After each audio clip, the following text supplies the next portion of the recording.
Pinagpalang araw sa iyo, Kabanong, at ganun rin sa ating mga kakaibigan.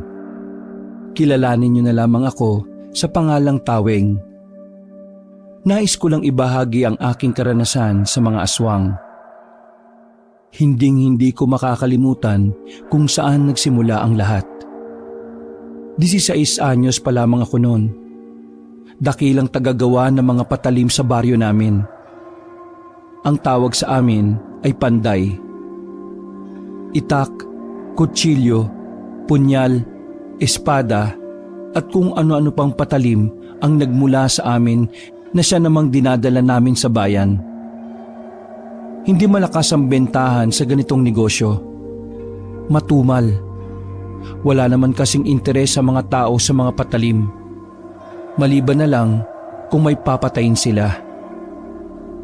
Oh, Taweng, matatapos mo na bang pakinisin yung mga nagawa nating itak kahapon?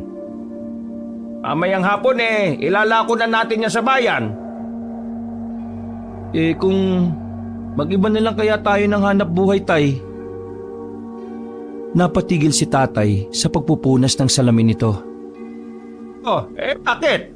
Napapagod ka na ba sa ganitong gawain? Hindi naman sa ganon, Tay. Ang liit lang kasi ng kita natin dito Kulang na kulang pa para sa araw-araw at sa panggamot ninyo. Tsaka, isa pa, sa susunod na pasukan mag-aaral na rin ako. Hindi naman natin pwedeng asahan ang paglalabada ni Nanay. Malit lang din naman ang kitaan dun. Alam mo, Taweng, hindi natin pwedeng itigil ito.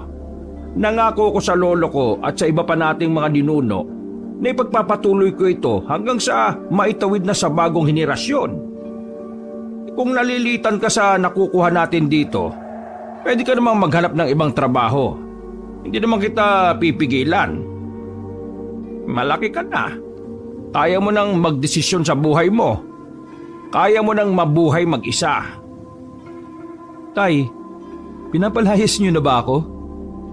Di naman. Ang gusto ko lang sabihin nasa tamang edad ka na para sa mga bagay na dapat ikaw na ang nagdidesisyon. Tandaan mo lang na dapat nasa tama ka palagi, anak, ha? Ito namang tatay ko na to, kung makapagsalita, akala mo naman parang nasa pelikula. Yung tipikal na matanda na lolo ng lahat. Ay nako, magtigil ka nga.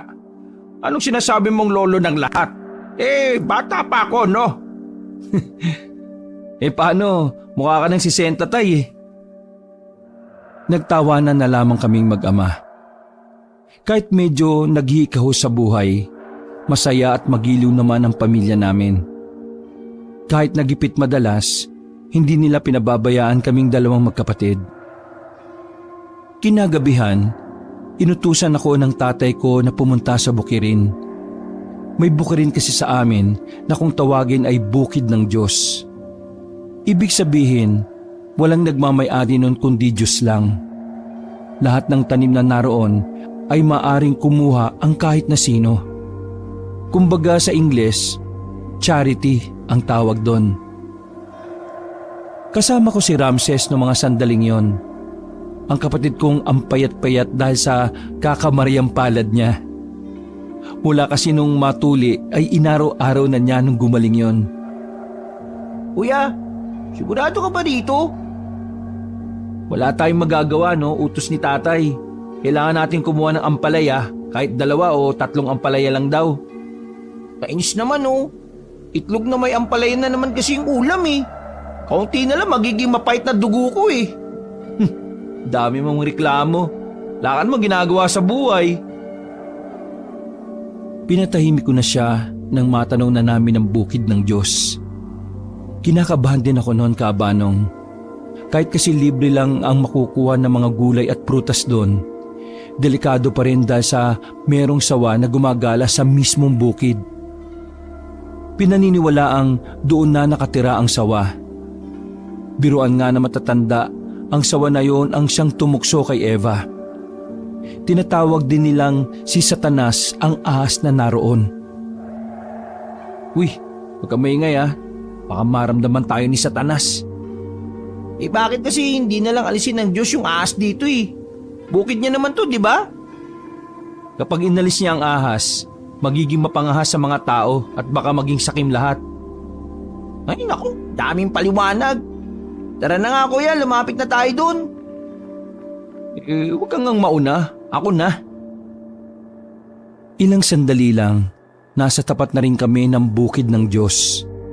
Sakto naman na nasa tapat na rin namin ang mga tanim na ampalaya. Hindi na ako nagdalawang isip pa. Mabilis kong kinuha ang 3 ampalaya at inihagis kay Ramses. Nalaglag ang 2 ampalaya sa lupa pero agad din naman niyang dinampot. Hindi marunong sumalo ang putik. Buwang ka pala eh, sabay-sabay mong inagis eh.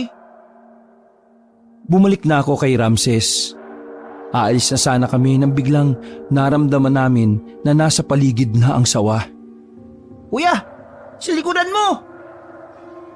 Nanginginig pa ang tinig ni Ramses noon kaya humarap na rin ako. Nanlaki ang mga mata ko nang makita ang isang sawa. Nasa aktong lilingkisin na niya ako nang biglang kumidlat sa harapan ng sawa. Dali-daling gumapang ang sawa paalis. Sandali naman akong natulala. Muntikan na rin kasi akong tamaan ng kidlat. Kuya, ayos ka lang? Sayang naman. Sira ulo to. Anong sayang ang pinagsasabi mo? Muntikan na nga akong tamaan ng kidlat eh. Sayang ka pa dyan. Napatingin kami sa lapag kung saan eksaktong tumama ang kidlat. Umuusok pa yon. Nagtaka kami nang may makita kaming isang bagay na naroon. Nang lapitan namin, napagtanto namin na yung pala ay isang espada. Nagbabaga pa yun nang makita namin. Medyo tabingi din ang hulmahan. Hindi namin alam kung galing ba yun sa kidlat o nandun na yun bago pa tamaan ng kidlat. Ang alam lang namin ay parang kakaiba yun. Kumuha kami ng tubig sa malapit na ilog at binuhusan namin ang espada. Nang maging malamig na yon, ay saka ko yung kinuha. Tara, umuwi na tayo. Pakita natin to kay tatay. Nagmamadali kami makabalik. Pagkakita ni tatay sa daladala ko, maging siya ay namangharin. Ang ganda kasi ng disenyo ng espada, Kabanong. Kahit kami, hindi namin kayang magdisenyo ng ganon. Detalyado ang mga guhit at mga baybayin na nakasulat doon. Hindi pang karaniwan ng espadang to ah. Saan to galing? Muntikan kasi akong malingkis ni Satanas eh. Buti na lang, biglang kumidlat sa harapan namin. Doon sa kinidlatan, biglang nandun na yan. Palagay ko tay, galing yan sa Diyos eh. Kung galing pala ito sa Diyos, hala, Taweng, pandayin mo na. Ayusin mo yung pagkakatuwid ng espada. Medyo baliko eh oh. Baka para sa'yo talaga to. Ha? Ano naman ang gagawin ko rito? Ang iwa mo na sibuyas at bawang. O kaya pang-ahit mo sa bigote ni Papa. Anahimik ka nga. Kung wala kang magandang sasabihin. Teka, ano ba talagang gagawin ko dito? Kapag natuwid mo na yan, itago mo muna anak. Baka magamit mo yan sa tamang pagkakataon. Tamang pagkakataon? Anak, kaya alagaan mo yan. Kaloob yan sa iyo ng Panginoon. Maraming araw pa ang lumipas. Madalas kong titigan ng espada na nakuha ko. Iniisip ko palagi kung saan ko ba siya pwedeng gamitin. Hindi naman pwedeng pangtabas ng damo kasi meron naman kaming itak. Hindi rin naman pwedeng pangtaga ng tao. Wala naman akong kaaway. Hindi rin naman pwedeng pang-ahit sa bigote ni tatay kasi nag-aahit siya palagi at may labahas siya. Nakatingin lang ako sa dingding, Kabanong, kung saan nakasabit ang espada habang nakahiga ako sa papag. Kahit na anong gawin kong pag-iisip, wala akong maisip kung para saan ba yun. Kinagabihan, tahimik lang kaming nagluluto sa bakura namin. Magkakasama kaming 3 ni tatay at ni Ramses. Habang si nanay naman ay naggaganchilyo. Gumagawa siya ng basahan na maaaring maibenta. Ramses, bakit pa ang payat mo kahit ang lakas-lakas mong kumain? Ikaw na nga umuubos ng totong sa kaldero eh. Tay, pinapanatili ko lang yung ganitong katawan para sa diet ko, no? He, sira ulo. Mukha ka na nga mamamatay eh. Itigil mo na kasi kakatitig mo sa picture ni Maui Taylor paggabi. Naintindihan ko na. Ayos lang yan, Ramses, anak. Kasama sa pagbibinatayan. Pero dapat hindi sobra ha. Nakakatuyo ng utak yan. At dapat si Rosana Roses. Tinapi ko si Papa. Uy, marinig ka ni nanay dyan. Dadampi na naman sa mukha mo yung kaldero, Tay. Sandali kaming natigilan sa pag-uusap nang makarinig ng mga sigawan sa labas. Mga taong natataranta. Kahit ilang metro ang pagitan ng bahay, dinig na dinig pa rin namin sila. Oh, ano na naman ba yung ingay na yon? Gabing-gabi na. Napatayo kaming tatlo at tumanaw mula sa bakod namin. Nang may mapadaang isang babae, tinawag yon ni tatay at kinausap. Ay karay, ano bang meron at bakit kayo maingay? Yung pang-apat na bahay mula rito, inaswang!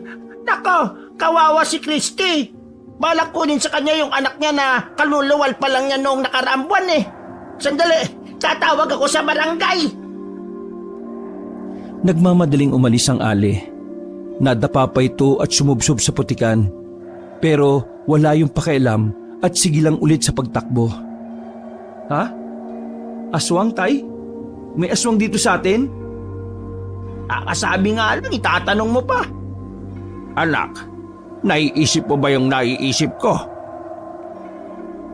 Hindi po. Hindi ko naman iniisip si Rosana Roses eh. Buang, hindi yon.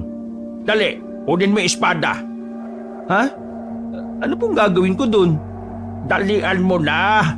Diyos ko kaon, tanga-tanga. Kunin mo, tulungan mo si Christy, ligtas mo yung sanggol. Po? Bakit ako? Aray! Binatukan ako ni tatay at itinulak papasok ng bahay. Napilitan na lang akong kunin ng espada sa dingding. Ano ba problema niya at bakit kayo nagsisigawan? Nay, ikaw ho yung sumisigaw eh.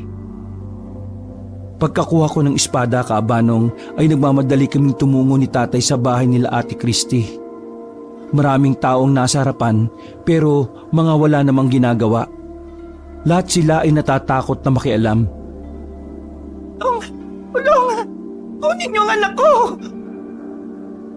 Nakaramdam ako ng awa kay Ate Christy.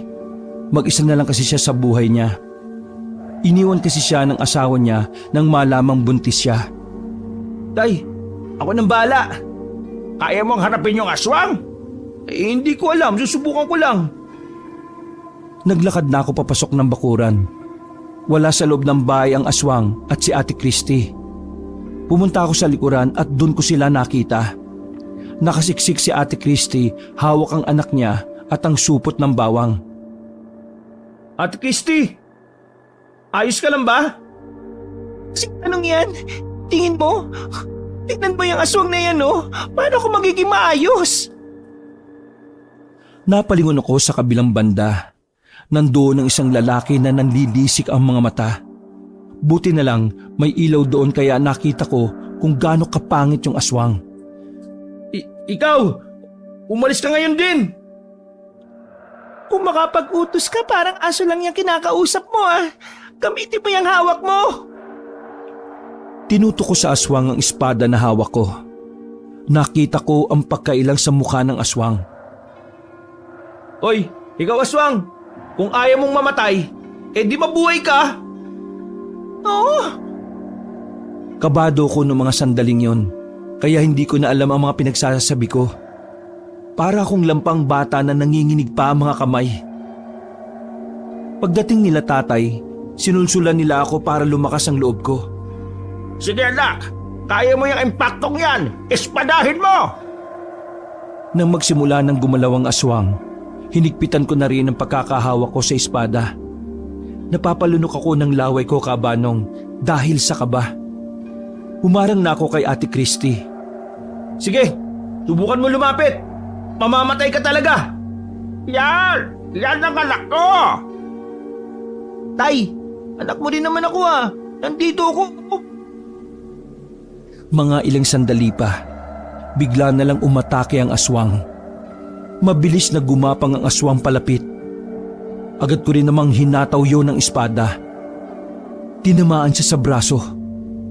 Maging ako nagulat din nang malaglag sa lapag ang kaliwa niyang kamay.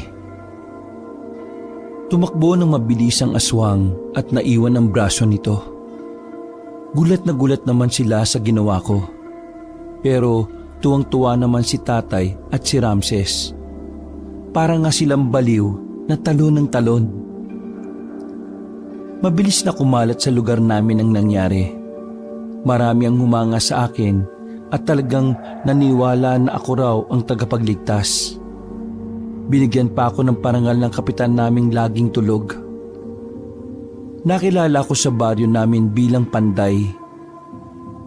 Dahil na rin yon sa nagpapanday kami ng mga patalim. At naniniwala sila na dahil doon kaya ako ang napili ng itaas para maging bayani. Makalipas ang isang dekada, dahil sa paninindigan ko bilang Panday, marami ang humihingi ng tulong sa akin. Minsan nga, problema lang nila sa kalan, ako pa ang tatawagin. Hindi ko nalang pinapansin. Ang misyon ko lang ay ilayo ang baryo sa kapahamakan na dulot ng mga masasamang elemento. Isang hapon, nasa Pandayan kami ni tatay nang dumating si Ramses. Dismayado ang mukha niya at parang pinagsakluban na naman ng langit at lupa. Oh, bakit ganyan na naman ang mukha mo? Pansin ko, tuwing uuwi ka rito hindi maipintay ang pagmumukha mo. Hulaan ko. Nag-away kayo ni Lubing, no? Ha? Mas naunang mag-asawa sa akin si Ramses. Nawalan na kasi ako ng interes sa babae mula nang unahin ko ang tungkulin ko. Ewan ko ba sa babaeng yun? Uy, ano ang pinagawayan nyo? Parang may kalog sa utak nun eh. Yung kaibigan niya kasing si Rose, buntis, naglili. Tapos siya, gusto rin niya maglihi. Sabi ko sa kanya, magbuntis siya sa akin para makapaglihi siya. Aba nagalit. Nagmamadali daw akong magkaanak. Siya itong siraulo Maglilihi hindi naman siya buntis, di ba? Pambihirang babae yan. Dinaig pa ang nanay niyo sa kapraningan si nanay niyo dati naglili lang sa mangga. Pero ang kaiba doon, dapat yung mangga ninakaw ko daw sa kapitbahay. Si Ramses ang pinagbubuntis niya malamang. Teka sandali lang. May sasabihin nga pala ako. Diba buntis yung kaibigan ni Luming, si Rose? Oh, ikaw ang ama nun. Buang, hindi. Si Rose, ilang gabi na palang inaaswang. Kinausap ako ng asawa niya. Nakikiusap sa akin na tulungan mo raw sila. Nababala sila kasi ilang gabi na pala yun. Bakit ngayon lang nila sinabi? Mga pasaway. Tatapusin lang namin ni tatay itong pinapanday namin. Pupunta ako sa kanila.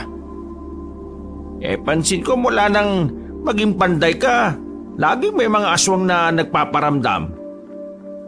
Buti nga mga inutil ang mga aswang Kasi kung matalino sila, hindi na sila rito mga aswang kasi nandito ako. Ramses, mabuti pa tulungan mo nanay mo sa pagluluto. Kanina pa bunganga ng bunganga yun Minadali na namin ni tatay ang pagpapanday. Gabi na rin kaming natapos. Nagpaalam na kami ni nanay na lalabas. Siyempre, kung ano-ano na naman ang sasabihin sa amin. Puro sermon. Pero sa huli, papayag din naman pala. O sige, mag-ingat kayo ha. Mga tanga pa naman kayo minsan. Hahalik pa sana si tatay sa kanya pero tumalikod na si nanay. Nagpunta na lang kami sa bahay ng buntis na si Rose. Kasama nito ang asawang si Ronald. Naabutan namin silang dalawa na naglalagay ng mga pangontra sa tapat ng pintuan nila. Magandang gabi sa inyong dalawa. Ako nga pala si Taweng, ang kilalang panday sa baryo natin. Nakarating sa akin ang problema ninyo eh. Gusto kong tumulong sana. Ay nako, maraming salamat sa iyo, Taweng. Sa totoo lang, nung nakaraan pa ako nababahala eh. Hindi lang kasi isa yung aswang, dalawa sila. Ano? Dalawa? Ay nako.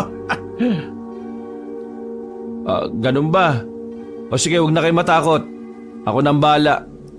Pero kung pwede lang eh, dito muna kami sa inyo. Magbabantay kami sa aswang. Walang problema. Kilala ko naman tong si Ramses eh. Pinapasok na muna nila kami sa loob ng bahay nila. Habang nagkakape kami, may mga naamoy akong malalansa. Mga bakasyon ng aswang. Mga amoy na naiwan nila sa bubong at sa paligid ng bahay. Para sa kaalaman ng lahat, kabanong, mula nang maging panday ako, lumakas ang pangamoy ko, pati na rin ang pakiramdam. Tao pa rin naman ako pero masasabi kong kakaiba ko sa lahat. Eh bakit ngayon lang sinabi? Eh nung nakaraan pa kayo inaaswang. Eh di sana napalayas kagad natin yung mga aswang na yon. Eh pasensya na. Wala pa kasi kaming pambayad nung nakaraan eh. Sa lahat ng tagapagligtas, ako lang yata ang nagpapabayad. Kailangan din kasi namin ng ikabubuhay. Isa pa, hindi na ako nag-aral para gampanan ang pagiging panday. Wala naman sigurong masama kung maningil ako. Hindi naman gaano kamahal. Eh hindi naman ako agad naniningil eh. Pero ngayon, intindi na lang natin ang aswang. Nasisiguro kong dadalaw yun ngayong gabi. Pagdating ng 10:00 ng gabi, nanahimik na rin kaming lahat. Humiga na ang mag-asawa sa papag nila. Doon ang pwesto na laging tinatapatan ng aswang sa bubong. Kaming tatlo naman ay nasa gilid lang, nakabantay sa kanilang dalawa. Hindi naman yata darating yung mga aswang eh. Nung oras na oh. Huwag kang apurado, mahaba pa ang gabi.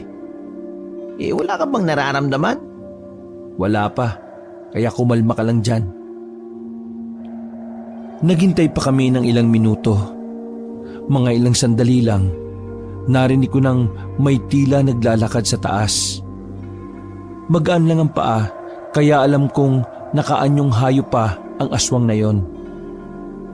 Sinenyasan ko si tatay na maganda. Kaso, tulog na pala si tatay. Kaya hindi ko naginising. Binigyan na lang ni Ronald ng unan. Huwag kayo matataranta. Kumilos lang kayo gaya ng ginagawa nyo kapag kayo lang yung nandito. Tumango lang si Ronald bilang pagsang-ayon. Ramses, dito ka lang. Bantayan mo sila ha. Saan ka pupunta? Lalabas. Titingnan ko sila sa taas. O sige, mag-iingat ka tol. Hinugot ko na ang espada ko at marahan kong binuksan ang pinto. Nakita ko kagad ang anino na nakatayo na nasa taas ng bubungan. Sumilay ang ngiti ko. Malilintikan kayo sa akin ngayon. Maingat akong umakyat sa hagdan. Pagsilip ko sa bubungan, nandoon ang dalawang aswang. Isang lalaki at isang babae na mahaba ang buhok. Oh, kumusta mga salot? Ayos lang naman. Ang panday! Naiirita ako sa boses ng lalaki. Ang liit, parang boses paniki. Halata sa kilos nila ang nataranta nang makita ako. Daan-daan silang umatras. Eh nung nakaraan pa raw kayo maali-aligid dito ah. Ang tanga nyo naman. Hindi nyo pa nakuha yung gusto nyo? Hindi na sila nakapagsalita. Nang iwas-iwas ko ang espada, parang lalo silang kinabahan. Bigla na lang silang tumalon pababa.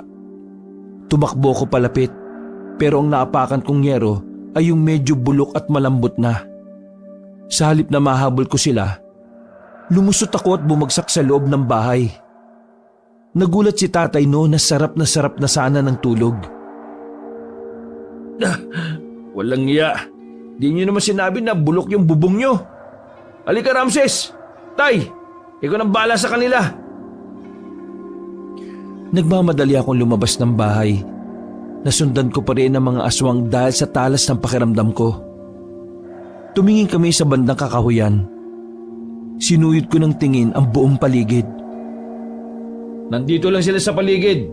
Maganda ka Ramses. Oh, bakit ako? Wala naman akong gagawin dito. Bakit ka sumama? Sabi mo, di ba? Praning ka talaga. Ayan na sila. Dumikit sa akin si Ramses. Maya-maya lang, bigla na lamang may lumitaw na babae sa gilid. Nahawakan niya si Ramses sa pantalon. Agad ko naman yung hinato ng espada. Putol ang kamay ng babae. Pero hindi pa talaga siya natakot. Sinubukan niya naman akong dakmain. Ang kaso nga lang, magaling ako. Hinagupit ko ng espada ang kabila naman niyang kamay.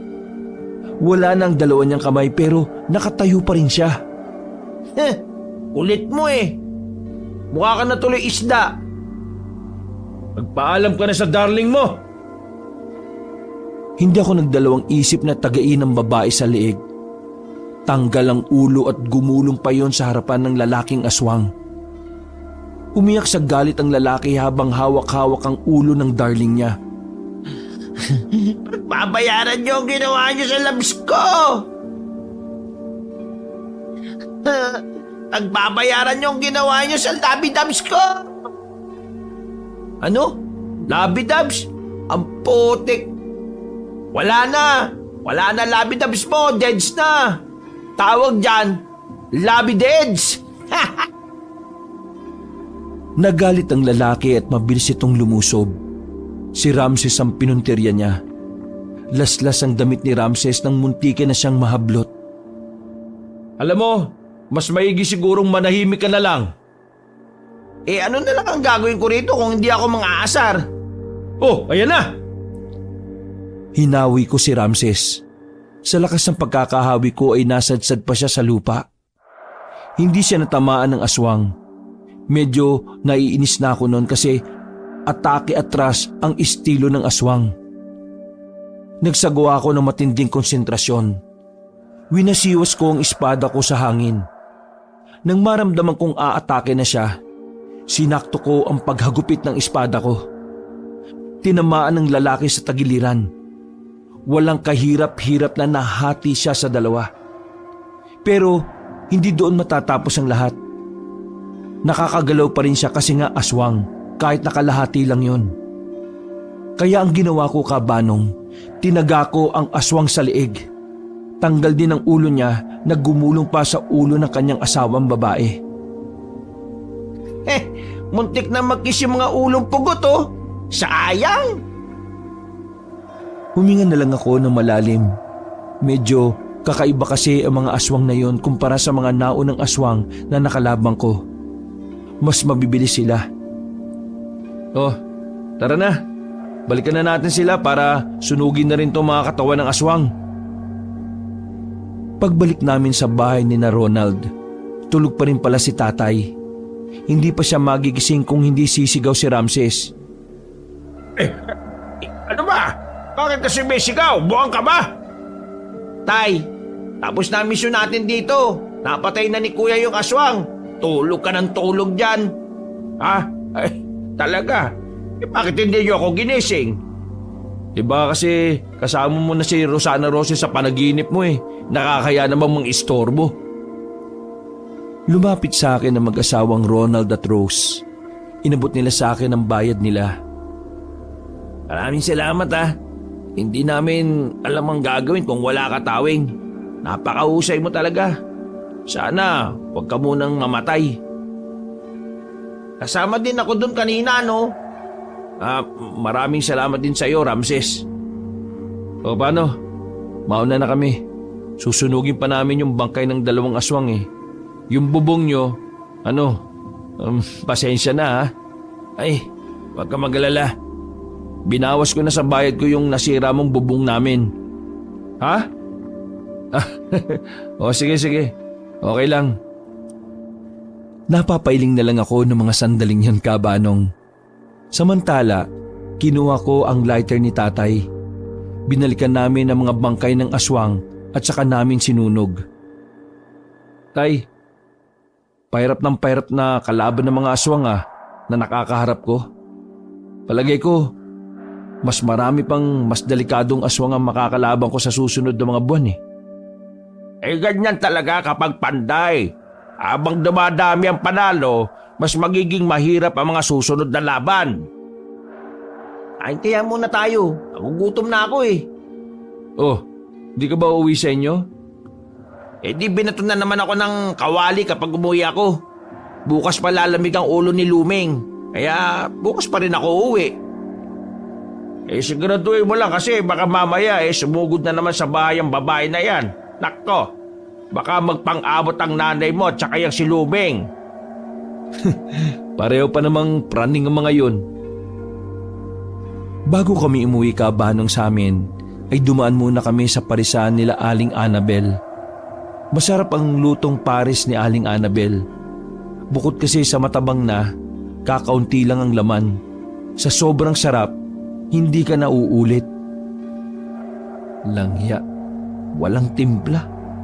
Ayaw ko na rito sa susunod Hoy, pera gaba. 5 araw makalipas ang pagpatay ko sa 2 mag-asawang aswang. Isa na naman panibagong tip ang nakarating sa akin. Ayon kay tatay, may natuklasan daw ang mga magsasaka na isang pamilya ng aswang sa labas ng baryo namin.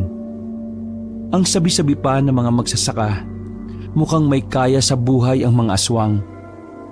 Maayos daw kasi ang bahay ng mga aswang at ang mga nakatira daw doon ay mukhang mayayaman. Dahil sa nakalap naming impormasyon, inihanda ko na naman ang sarili ko. Yun kasi ang unang pagkakataon na may makakalaban akong mas marami pa sa 2. Oh, Taweng, mukhang diyan ka na mamamatay sa pamilyang aswang na yan. Tutuloy ka pa ba dyan? Nasa hapagkainan kami nung umagang yon, Kabanong. Hindi maiwasang pag-usapan ng bagay na yon dahil halos lahat ng taga sa amin ay alam na yon. Nay, delikado man o hindi, kailangan kong gampanan ng pagiging panday. Pakiramdam ko kasi Diyos talaga ang pumili sa akin eh. Nangihina ang katawan ko kapag wala akong pinapatay na aswang. At isa pa, ako lang naman ang inaasahan ng mga taga rito eh. Oo nga naman. Wala naman tayong aasahan sa barangay. Si Kapitan matanda na. Puro sa opisina na lang yon. Tapos yung mga tanod naman, puro lasinggero. Hayaan mo na si Kuya, Nay. Kaya niya na yan. Hindi naman yan magiging panday kung hindi niya kayang lagpasan eh. Ay nako, hindi naman ako nag-aalala sa kuya mo eh. Inaalala ko lang, kapag yan namatay, gagastos pa tayo. Ay, walang ya talaga tong babaeng to. Akala ko naman nag-aalala ka sa anak mo. Gastos pala iniisip mo. Huminga ng malalim si nanay. Napailing na lang siya. Siyempre, biro lang. Nag-aalala din naman ako. Pero wala naman akong magagawa. O sige, mag-ingat na lang kayo palagi, ha? Hindi natin alam kung kailan darating ang oras natin. Pagkatapos ng kainan namin, ay nagpasama na muna ako kay Ramses. Pupunta kami sa ilog para dasalan ang espada ko. Ginagawa ko yung kada buwan. Ang paniniwala ko kasi, mas lumalakas ang espada kapag inilalapit ko siya sa kalikasan. Mahangin pero mainit ang klima nang dumating kami sa ilog. Walang katao-tao. Kaming 2 lang ni Ramses. Kaya naman, pumuesto na ako sa bato na nasa gitna ng tubig. Nilad ko ang espada ko at parang inaalay ko sa kalangitan. Sinimulan ko ang pagdarasal. Pagkatapos ko magdasal, nakaramdam ako ng kakaibang presensya. Mabilis akong tumayo at tumingin sa paligid. Uy, may problema ba? Lalapit pa ako dyan? Diyan ka lang, hintay mo ko. Sinundan ko kung saan nanggagaling ang presensya. Nakahandaan na rin ang espada ko noon. Pagpasok ko ng kagubatan, isang bata ang sumalubong sa akin. Gwapong batang lalaki yon. Maputi ang balat. Talagang kutis mayaman. Ikaw po ba ang panday? Isa kang aswang? Ang galing mo po. Paano mo nalaman? Kasi, ako nga ang panday. Papatayin mo ba ako kasi aswang ako? Tiningnan ko siya ng maigi. Maamo ang mukha niya. Parang napaka-inosente. Medyo nag-aalangan ako noon. Hindi ako handa sa mga batang aswang. Medyo kahinaan ko kasi ang mga bata. Lalo na kung hindi uhugin. Nasaan ba yung mga kasama mo? Kasama? Gusto mo po ba silang makita? Lumapad ang ngiti ng bata. Nakakaloko ang ngiti na yon, kaya ramdam kong sinusubukan niya lamang ako. Pasensya ka na bata pero wala sa bokabularyo ko na may palagpasin na aswang. Iniangat ko na ang espada ko sa ere nang biglang magsalita siya ulit. Pangarap kong maging tao eh. Natigilan ako sa sinabi niya. Parang nagiging epektibo ang mga sinasabi niya dahil nakakaramdam ako ng awa. Unti-unti kong binaba ang espada ko. Hinawakan niya ako sa kamay. Kuya, tulungan mo naman ako. Sama ka sa akin. Napalayo ang bata sa akin nang batuin na siya ni Ramses ng bato. Dumugo ang ulo niya. Huwag kang makikinig dyan, kuya. Nililin lang ka lang yan. Nakabalik ako sa katinuan noon. Doon ko lang napagtanto na sinusubukan niya pala akong ihipnotismo. Magbabayaran niyo ang ginawa niyo sa akin. Tumakbo na mabilis ang bata. Agad din naman lumapit sa akin si Ramses. Uy, ano ka ba, kuya? Tulig ka ba? Mapapahama ka sa ginagawa mo eh. Buti na lang sumunod ako. Kung hindi, baka patay ka na. Munti ka na akong mapasailalim ng hipnotismo Salamat at dumating ka. Palala na ng palala mga aswang na naglilitawan ngayon. Saan galing yung mga tukmol na yan? Di ko alam. Pero bumalik na lang muna tayo. Paabisuhan natin kay kapitan ng mga tao na huwag na munang lalabas ng gabi. Umalis na rin kami doon. Dumiretso kami ng barangay. Nakausap namin si kapitan na kagigising lang. Agad din naman niyang inutusan ng mga tanod para ipaalam sa mga residente ang sinabi namin. Umuwi na kami sa bahay. Naabutan namin si tatay na nilalagnat. Hindi naman gaanong mataas pero mainit talaga ang katawan niya.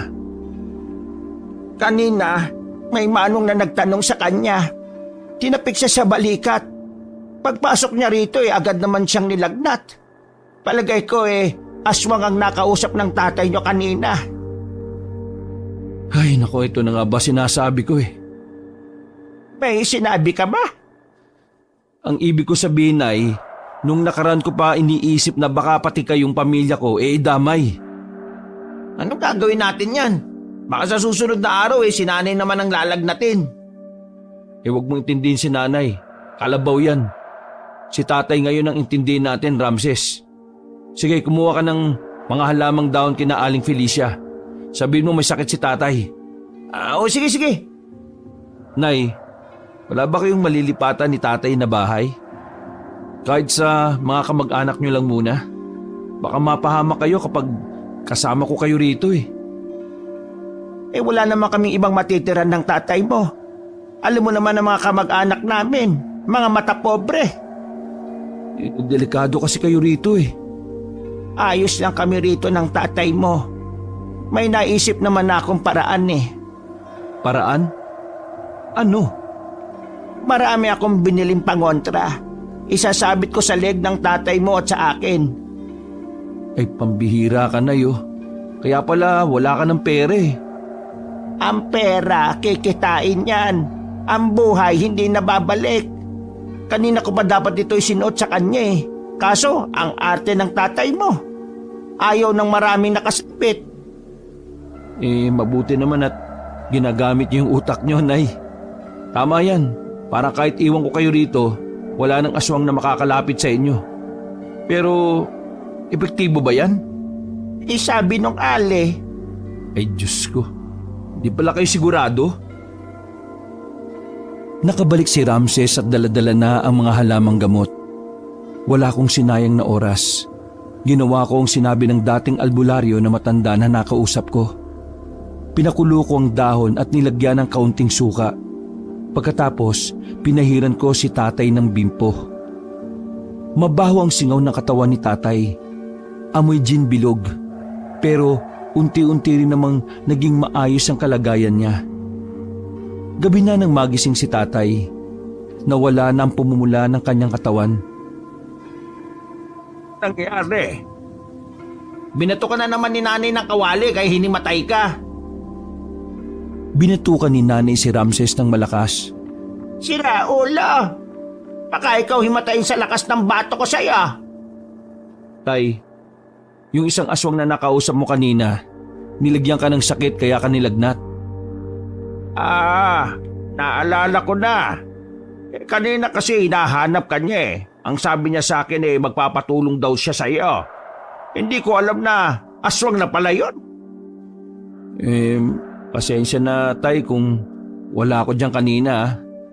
Alam niyo naman, kada buwan dinadasalan ko itong espada. Tsaka may nakita rin kaming batang aswang sa gilid ng ilog. Si Tawing, tatanga-tanga. Muntik nang malin lang ng bata. Buti na lang dumating ako. Binato ko yung bata. Mahilo-hilo si Tanga. Ayun, dugo yung ulo niya. Di, nagkasilbi ka rin pala. Kaya nga tay, mas mainam siguro kung aalis kayo pansamantala dito. Saan naman kami titira? Paano na kayo? Matatanda na kayo eh. Hay, kung wala kang masabing matino, tumahimik ka na lang, Ramses. Tumakbo palabas si Ramses at tinabol naman siya ni nanay. Meron akong alam na pwedeng tuluyan. Sino naman? Yung tsuhin mo, kapatid ng nanay mo. Kaso, magkaaway naman silang dalawa. Nagsaksakan sila dati nung wala pa kayo. Ay Diyos ko naman, wag na. Kapag binanggit mo pa lang yung pangalan ni Tiyo nagagalit na si nanay Ayos na siguro kami rito. May mga pangontra naman na kami. Tinapi ko na lang si tatay sa balikat. Sige tay, akong bahala. Uubusin ko yung mga aswang na yan gamit ang espadang bigay ng Diyos. Nang maging maayos na rin si tatay, ay sinimulan na rin naming pagtibayin ang bahay namin kinabukasan. Dinoble namin ang mga dingding para hindi ganun kadaling mawasak ng mga aswang. Dakong hapon na rin kami natapos. Parang naging bahay ng sundalo ang bahay namin. Yung pintuan din namin ay 5 ang kandado. Maging ang mga bintana ay may mga kandado na rin. Nang sumapit na ang gabi, may pumunta sa bahay na residente. Naghahapunan na kami noong mga sandaling yon. Panday, Tawing, tulungan mo kami. Oh, bakit? Anong problema? May maaligid na aswang sa bahay namin, bilis. Sumunod ka sa akin. Tumayo ako't dinampot ko ang espada sa dingding. Sumunod din naman kaagad sa akin si Ramses. Sinundan lang namin ang babae. Malapit na kaming lumabas sa baryo, kaya huminto ako. Teka sandali, nasaan ba talaga yung bahay nyo? Huminto ang babae at dahan-dahang lumingon. Wala pa rito. Sundan niyo lang ako. Tumigil ka! Akala mo hindi ko alam na aswang ka? Pinahanga mo ako. Totoo nga ang sabi nila. malakas ang pakiramdam mo? Sige nga, kung talagang malakas ang pakiramdam mo, ilang kami nandito ngayon? Bigla ko nalang naramdaman na parang ang daming aswang ang nakatago sa mga puno. Kuya, akala ko ba isang pamilya lang? Bakit parang ang dami naman nila? Abay, malay mo, malaking pamilya sila. Naku po, nalinti ka na. Muli kong pinagtuunan ng babae. Una pa lang, alam ko nang hindi talaga siya tao. Sinubukan ko lang siyang pasakayin. Buti na lang, medyo hindi magaling umarte ang babaeng aswang na yon. Wala naman akong pakialam kung ilang kayo rito ngayon eh. Mas marami, mas maganda, mas masaya. Hindi na nagsalita pa ang babae. Mga ilang sandali lang ay umatake na rin sila. Mabuti na lang ay may dala ring itak si Ramses. Kaya kahit na papaano ay nagagawa niya akong tulungan sa laban. Isang aswang ang muntikan ng mahawakan si Ramses. Tinaga ni Ramses ang lalaki sa liig. Pero dahil medyo puro lang itak niya, hindi niya napatay. Sirit lang ang dugo. Bakit kasi itak ni nanay ang dala mo eh? Alam mo naman na pinurol ni tatay yan. Ano naman? Nakasugat pa rin naman ako, di ba? O sige na, maganda ka. Hindi papatalo yung mga yan. Kuya, itabi mo, ako na!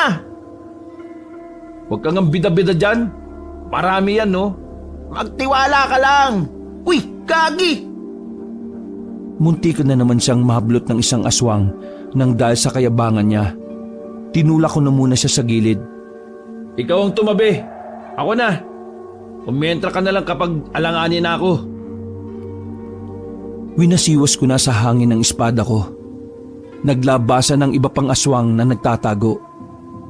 Sa palagay ko, kabanong, nasa 8 sila kasama na roon ng babae. Kuya, palo yan ha! Huwag kang tatanga-tanga, pakiusap lang! Hoy Ramses, ako ang panday sa baryong ito. At ako ang pinili ng Diyos. Isa-isa ko silang pinagtatataga. Bawat tamaan ng espada ko ay nangingisay. Nagulat ang babae sa ginawa ko. Bakas na rin sa mga kilos nila ang takot.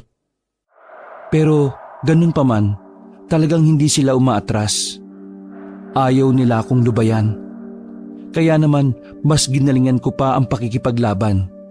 Hanggang sa 2 na lang silang natira. Sabihin nyo nga sa akin, kabilang ba kayo sa pamilyang aswang na sinasabi nilang lahat? Wala kang pakialam kung oo o hindi. Huwag ka mag-alala. Alam ko naman kung saan ang bahay nyo eh. Naghihintay lang ako ng tamang pagkakataon. Kapag nalaman ko kung sinong pinuno nyo, mauubos ang lahi nyo. Kasama ng tinuturing yung pinuno. Hindi mo siya mapapatay. Hindi mo nga alam na nandito lang din siya sa mismong baryong ito eh. Nandito lang din siya sa mismong baryo? Matagal na. Bago ka pa naging panday.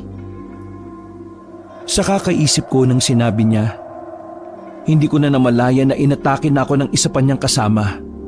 Ito namang si Ramses, lutang na naman. Wala man lang nagawa nang makalmot ako sa balikat. Makulit ka! Nag-uusap pa kami! Tumakbo ito palapit sa kinalalagyan ng aswang na isa. Walang pagdadalawang isip ko siyang hinataw. Tinamaan ang leeg niya, dahilan para gumulong ang ulo nito sa lupa.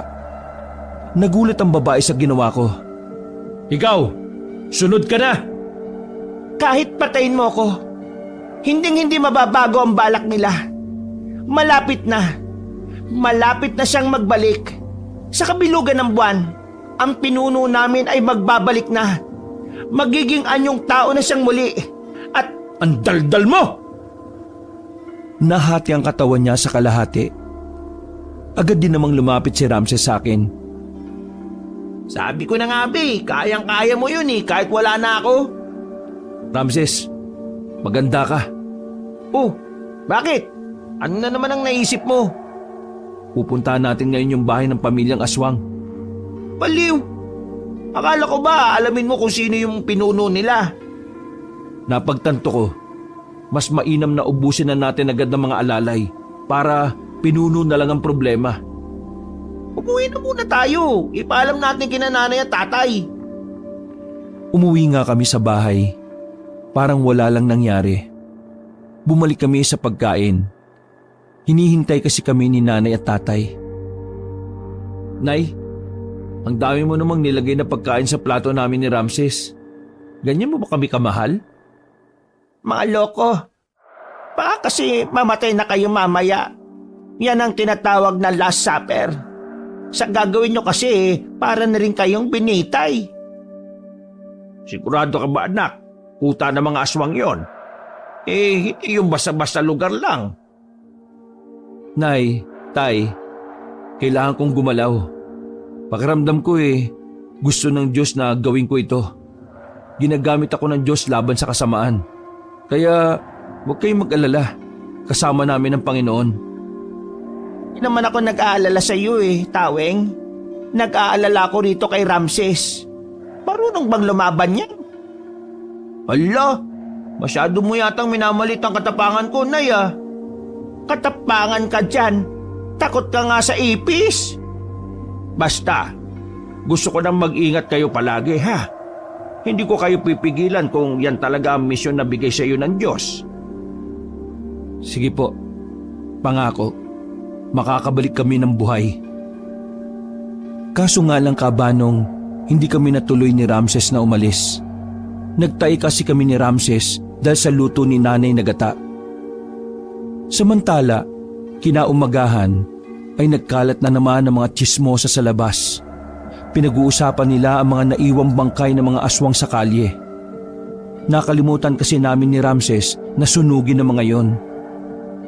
Pagsapit ng tanghali, sumama ako kay tatay. Pupunta kami sa bayan para dalhin ang mga pinanday namin. Makalipas kasi ng ilang araw, sa wakas ay may nagka-interes na ring bumili. Tay, malayo pa ba tayo? Naglalakad kami sa gilid ng kalsada sa bayan. Mabigat ang mga bitbit namin kaya ako na lang halos ang nagbitbit ng lahat. Nakikita ko na yung maliit na tindahan. Ayun Tara, lumapit tayo ron. Paglapit namin ay tinulak ni tatay ng marahan ng pinto. Pagpasok pa lang namin ay nakita na namin ang iba't ibang espada, itak, kutsilyo at punyal na nakabalandra lang sa mga dingding. Kolektor pala ng mga patalim ang pagbebentahan namin. Sinalubong kami ng isang matandang lalaki na uugod-ugod na. Isang malaking karangalan na makabili ng patalim mula sa panday ng Baryo Magsilang.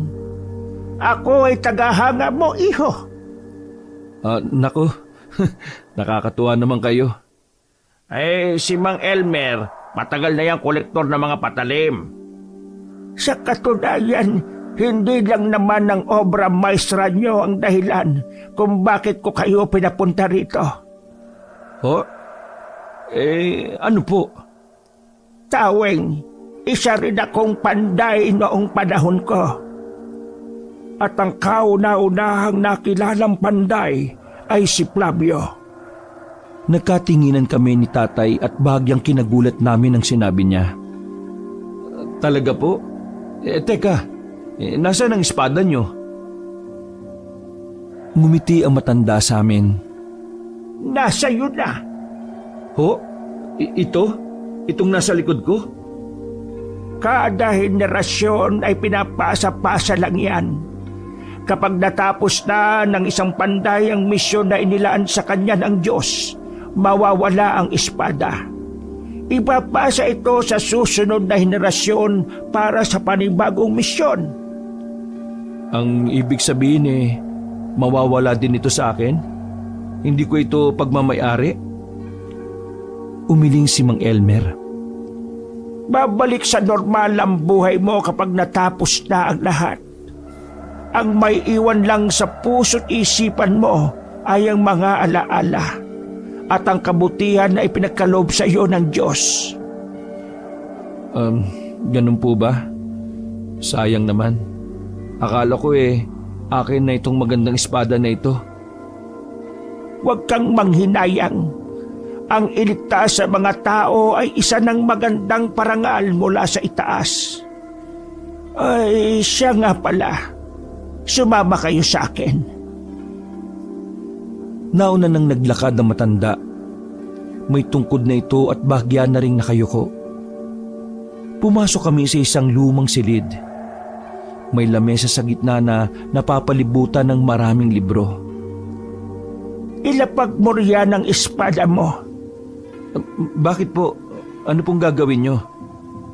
Malakas ang pinuno ng mga aswang na makakalaban mo. Ako bilang dating panday. Ako ang magbibigay ng huling dasal para lumakas pa ang espadang ito.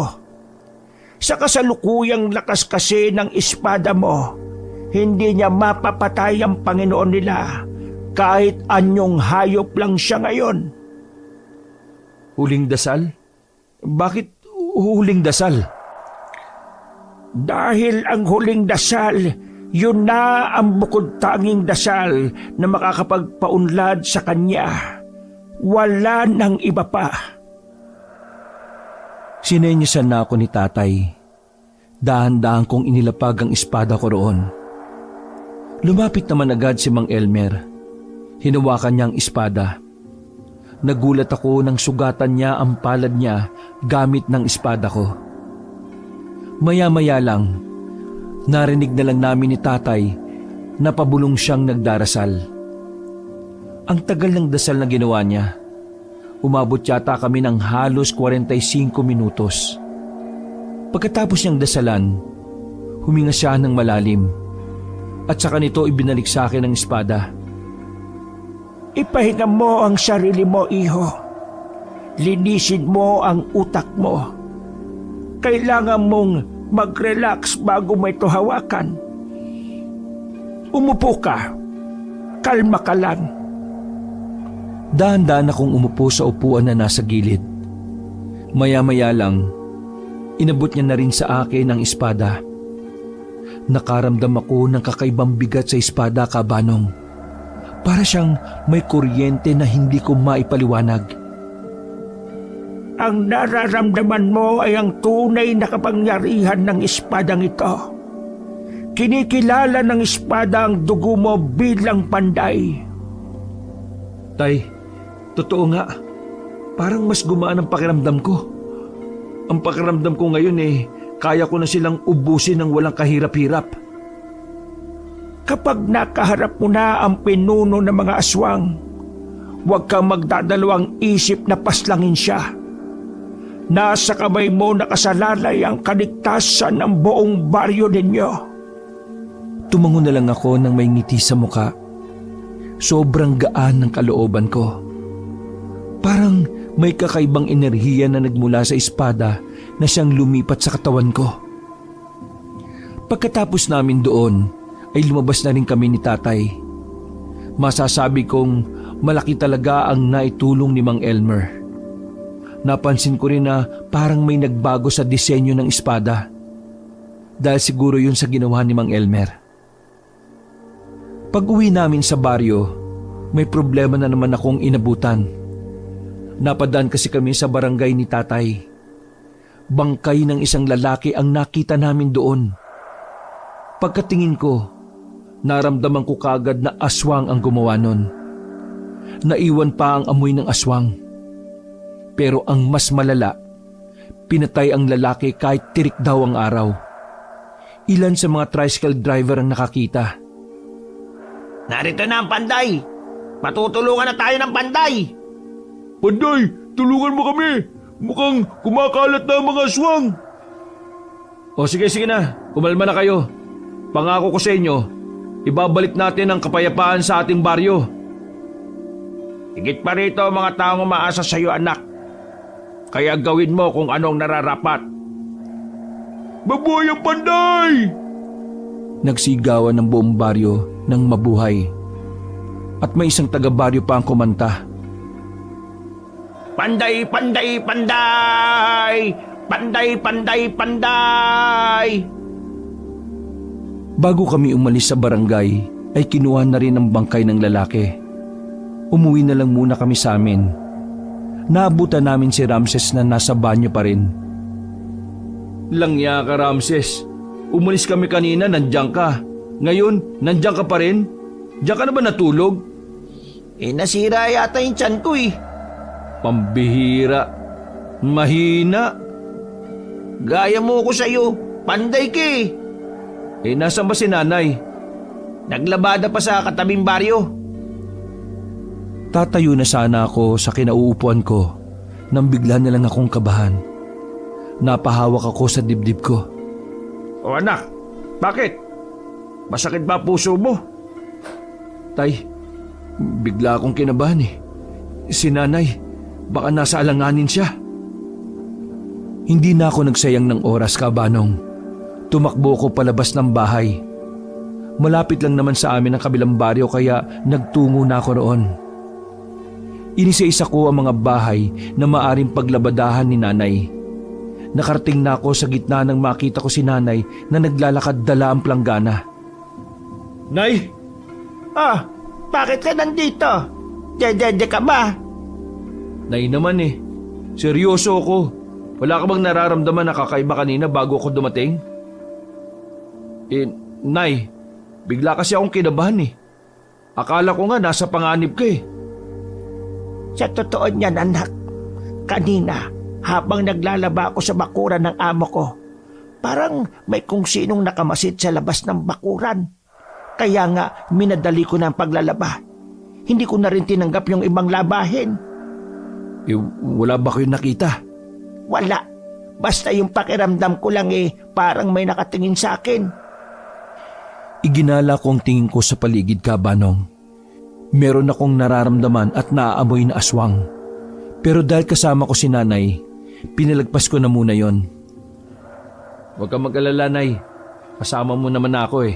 Sasabayan na kitang umuwi. Maraming salamat, anak. Masama rin talaga ang pakiramdam ko kanina. Buti na lang dumating ka. Naging ligtas naman si nanay nun. Mabuti na lang talaga at naunahan ko kung ano man ang gustong gawin sa kanya ng aswang na nagmamasid. Hindi epektibo ang pangontra na suot-suot ni nanay. Mukhang naloko lang siya ng pinagbilhan niya. Kaya naman mas lalo kong nabahala para sa kaligtasan niya. Kaya naman para hindi na rin ako nababahala, kinapalan ko na ang mukha ko. Bumalik kami sa bayan. Nakiusap ako kay Mang Elmer na kung pwede, doon muna si nanay at tatay sa kanya. Agad din naman siyang pumayag. Pagsapit ng gabi, dalawa na lang kami ni Ramses sa bahay. Nag-aanda na kami para sa paglusob ng sinasabi ng mga magsasaka. Ang bahay ng mga aswang. Ay nako, nakakapanibago. Wala sila nanay at tatay rito. Naninibago ka kasi walang kumukonsinti sa katamaran mo, Ramses. Delikado pupuntahan natin, no? Pwede namang hindi ka na sumama. Ayaw ko rin namang mapahamak eh. Sus, nabibigatan ka lang kamo, yun ang sabihin mo. Oo, ang bigat mo. Huwag ka mag-alala. Hindi na ako magiging pabigat. Lalaban ako kahit hindi ako panday. Sigurado ka? Oo, tsaka hindi ko kayang isipin na lumalaban ka na mag-isa, no? Sasamaan kita. Sus, nagdrama ka pa. Hindi, seryoso ako, no? Tsaka gusto ko rin patunayan kina nanay at tatay na kaya ko rin naman magligtas ng buhay. Gusto ko na ipagkatiwala rin nila sa akin ang pamilya natin. Ano ka ba naman? Huwag mo nang isipin na walang silbi ang tingin nila sa'yo. Matabi lang ang dila ni nanay pero tulad ko, mahal ka rin nun. Sus, tara na nga. Baka pa makaiyakan tayo dito. Sigurado ka ba na hindi ka na nagtatae? Hindi, pero bahala na. Kinuha na ni Ramses ang itak niya. Sa pagkakataong yon, Kabanong, ay itak na ni tatay ang dala niya. Sobrang talas kumpara sa itak ni nanay. Isinukbit ko na rin ang espada sa likuran ko. Nagsiksik na rin kami ng kanya-kanya naming punyal. Alternatibo lang sakaling malagay kami sa alanganing sitwasyon. Ano? Handa ka na ba? Handa na ako, kuya.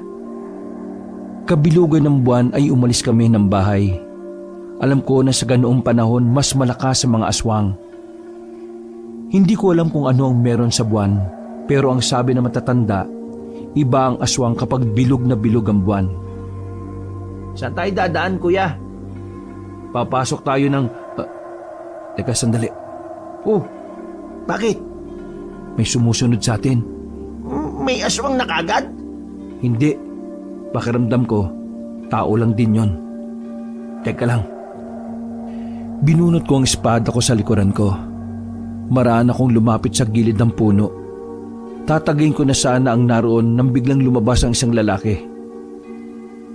Teka! Uy, teka lang! Uy! Ronald! Oo, ako ito si Ronald. Teka, anong ginagawa mo? Bakit mo kami sinusundan? Tsaka, ano yung mga dala mo? Kasi, narinig ko yung usapan nyo kanina. Kaya naisip kong sumama. Kaso iniisip ko, baka hindi nyo ko payagan kaya palihim na lang akong sumusunod. Gusto mong sumama sa amin sa pagpuksa sa mga aswang? Seryoso ka ba? Ronald, pawang mga professional lamang ang gumagawa nito. Hindi ka pwedeng... Sapat naman ang dahilan na gusto ko maprotektahan ang mag-ina ko, hindi ba? Nagkatinginan kaming saglit ni Ramses. Inaswang ulit siya kagabi. Kaya dinalo ko na muna si Rose kay Luming. Mas ligtas siya ron. Kasi marami siyang kasama dun eh. Taweng, Panday, gusto kong sumama. Gusto kong tumulong. Gusto kong protektahan ang magiging pamilya ko. Alam ko, wala akong alam sa mga aswang. Pero marunong akong lumaban. Ang pagmamahal. Tama, ang pagmamahal ang nagbibigay lakas sa akin para lumaban. Para sa bayan, oo na. Dami mong drama. Pero, alam ba ito ng asawa mo? Oo, alam niya. At talagang pinayagan ka niya? Oo, alam niya kasing para sa kanila naman ang gagawin ko eh. At saka, iba si Rose. Hindi siya gaya ni Luming na walang tiwala sa'yo. Ba't lokong to ah? Kung ayos naman pala ang lahat di tara na. Walang sisiyan kapag namatay ka. Bago kami naglakad ay nagpahabol pa si Ronald. Pre, sabi nga pala ni Luming, sabihin ko raw sa'yo na hiwalay na kayo. Ano? Hiwalay na kami? Talaga? Wala akong pakialam. Matagal ko na rin gusto makipaghiwalay hindi naman masakit Sus, manahimik na nga kayo. Papasok na tayo sa gubat. Nanahimik na rin ang dalawa. Pero si Ramses, naririnig ko pa rin umiiyak pero hinihinaan lang niya. Makalipas lang ang halos kalahating minuto. May natanaw na rin kaming bahay. Hindi lang isa, kundi 5 bahay ang magkakadikit. Yari lang sa kahoy pero may ikalawang palapag pa. Pero isa sa mga bahay na yon ang pinakamaganda. Yun lang kasi ang may maraming ilaw at pintura. Ito na ba yung kuya? Oo, eto na yun. Nararamdaman ko. Teka, huwag ka kang umiyak. Naiirita ako Akala ko ba hindi masakit? Kaya palang dami nila. 5 bahay pala yan. Parang sa maikling panahon lang nakapagparami sila. Hindi tayo pwedeng magtanga-tangahan dito. Isang maling kilos lang natin, patay tayo kaagad dito. Anong gagawin natin? Tumigil na rin sa pag-iyak si Ramses. Nakatuon na ang atensyon niya sa misyon namin. Walang mag-iwalay. Lalapit tayo. Unti-unti natin sila. Pero dapat, hindi tayo gagawa ng ingay para hindi sila mabulabog. Ayos. Ihahanda ko na itong pana ko Bakit? Asintado ka ba? Oo, asintado ko. Kaya nga napana ko puso ni Rose ikaw ba? Tinakpan agad ni Ronald ang bibig ni Ramses nang muntikan na naman itong maiyak. Hoy, kayong dalawa, kung ganyan lang din naman kayo, iwan nyo na lang ako mag-isa dito. Mas malalagay tayo sa alanganin sa ginagawa nyo Kaya ko naman sana na mag-isang lumusob pero inaalala ko kayo. Baka mamaya mauna pa kayo mamatay sa akin Nanahimik na sila. Pinagpatuloy namin ang paglalakad. Nagawa namin makalapit sa likod ng isang bahay nang walang nakakaramdam. Ronald, mas maliit ka. Kasya ka ba sa silong ng bahay? Tingnan mo lang kung maraming aswang sa harapan. Binitiwan saglit ni Ronald ang mga dala niya. Oo, kasya ako dyan. Walang pag-aalinlangan si Ronald. Buong buo ang loob niya. Mabilis siyang nakasuot sa silong. Makaraan lang ng 2 minuto ay nakabalik na kaagad siya. Marami sila. May nagiinuman pa. Ikaw ang pinag-uusapan nila Sabi nung isa, papatayin daw ng pinuno nila ang panday. Walang ya. Doon tayo sa kabila.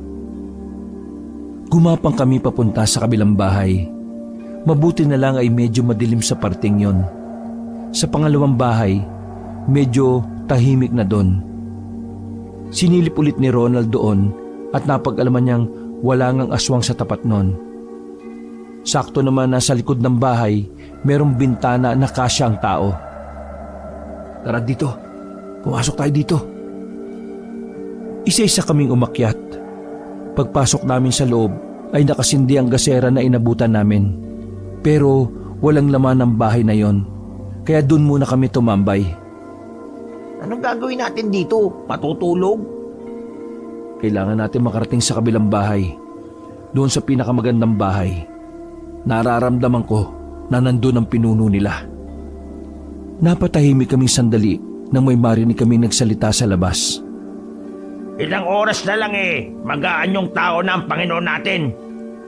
Kaya nga sabik na ako.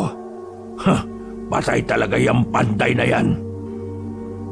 Kuya, saktong 10:00 yata magiging anyong tao yung sinasabi nila. Kailangan na natin magmadali.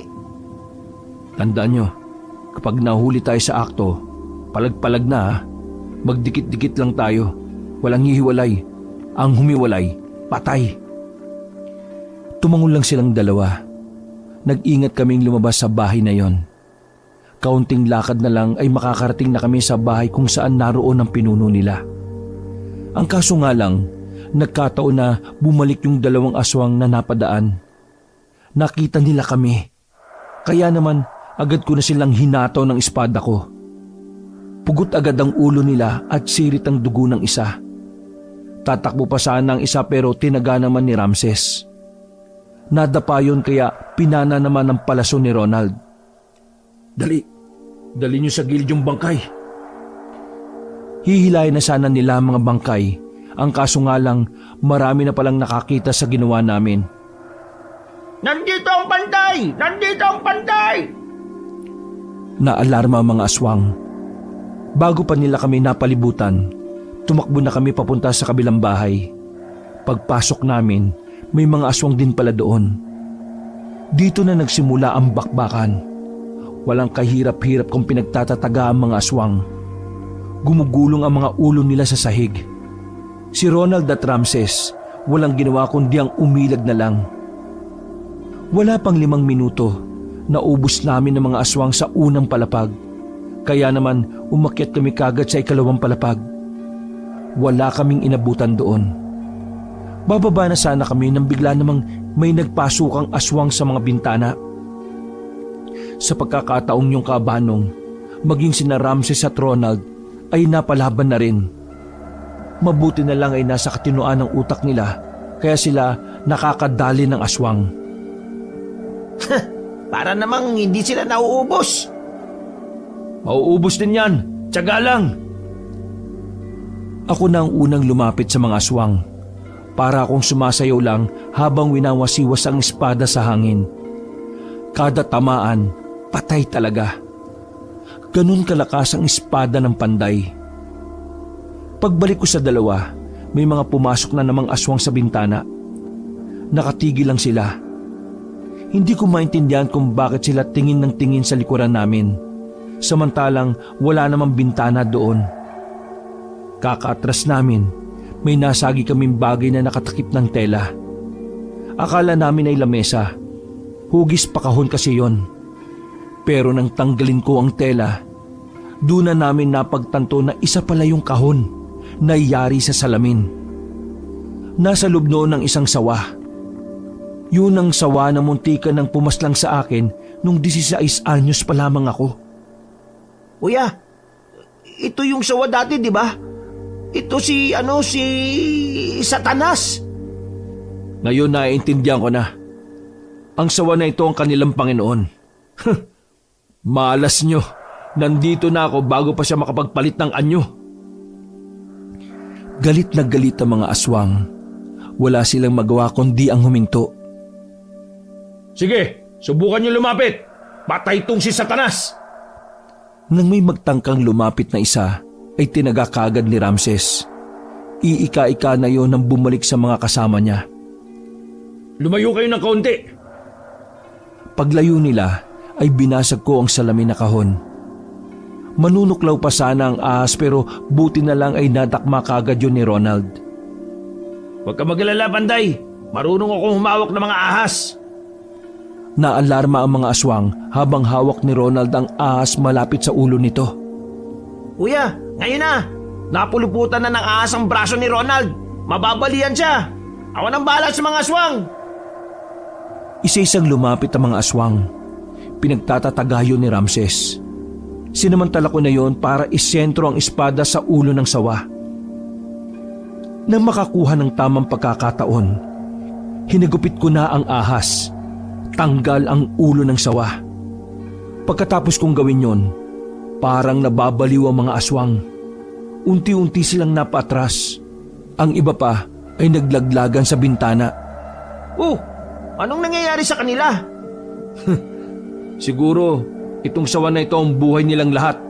Sa madaling sabi, kapag namatay ito, mamamatay na rin silang lahat.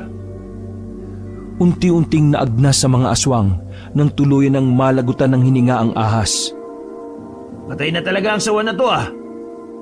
Ramses, ilabas mo na ang gas. Susunugin na natin ang lugar na ito. Dinala namin ang sawa.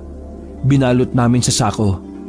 Pagbaba namin, nakita namin ang nagkalat na mga bangkay ng aswang. Lahat sila ay butot balat na lang. Parang mahika lang ang nangyari. Maging ako, Kabanong, hindi pa rin makapaniwala na konektado pala silang lahat sa iisang aswang. At yun ay ang kanilang tinuturing na Panginoon. Niliyaban namin ang buong lugar. Lahat ng naroon ay naabo. Masaya namin binalita sa baryo namin na nagtagumpay kami sa misyon namin. Tuwang-tuwa naman ang mga residente. Sa pagkapanalo namin ay muling naibalik ang kapayapaan sa lugar. At dahil natapos na ang misyon ko, isang umaga ay gumising na lang ako na wala na ang espada. Napangiti na lang ako noon. Kinuha na kasi yun ng Diyos at tanda ng ipasa sa susunod na henerasyon. Samantala, nagkabalikan si Luming at Ramses. Si Ronald naman ay kinilalang bayani rin. Kinatuwa din naman yon ng asawa niyang si Rose. Ako, wala pa rin akong asawa kahit ilang taon na ang lumipas dahil hinihintay ko kung sino ang magiging bagong Panday. Naging normal na ang buhay ko noon kasama ang mga magulang ko at nag-iisang kapatid. Nawala man sa akin ang lakas at kapangyarihan, mananatili naman sa puso ko ang kabutihan na naidulot ng pagiging Panday. Wakas. Pinagpalang araw sa iyo, Kabanong, at ganun din sa ating mga